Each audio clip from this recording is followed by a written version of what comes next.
ಶಾಲೆ ಮುಗಿಸಿ ವಿದ್ಯಾರ್ಥಿಗಳನ್ನ ಮನೆಗಳಿಗೆ ಕರೆದೊಯ್ಯುತ್ತಿದ್ದ ವೇಳೆ ಕಲ್ಲಡ್ಕದ ಖಾಸಗಿ ಶಾಲಾ ಬಸ್ ಮೇಲೆ ಬೃಹತ್ ಗಾತ್ರದ ಮರ ಉರುಳಿ ಬಿದ್ದ ಘಟನೆ ಬರಿಮಾರು ಸಮೀಪದ ಕಲ್ಲಟ್ಟಿ ದೈವಸ್ಥಾನದ ಬಳಿ ನಡೆದಿದೆ.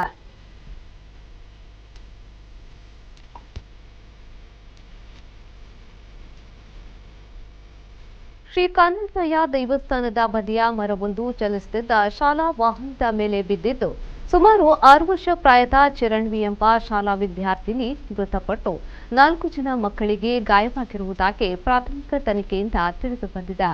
ಮಕ್ಕಳನ್ನ ಸ್ಥಳೀಯರ ನೆರವಿನಿಂದ ತಕ್ಷಣ ಪುತ್ತೂರು ಹಾಗೂ ತುಂಬೆ ಖಾಸಗಿ ಆಸ್ಪತ್ರೆಗೆ ದಾಖಲಿಸಿ ಚಿಕಿತ್ಸೆ ನೀಡಲಾಗುತ್ತಿದೆ.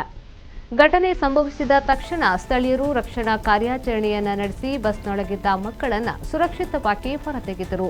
ಘಟನೆಯಿಂದ ಕೆಲಕಾಲ ಸ್ಥಳದಲ್ಲಿ ಆತಂಕದ ವಾತಾವರಣ ನಿರ್ಮಾಣವಾಗಿತ್ತು.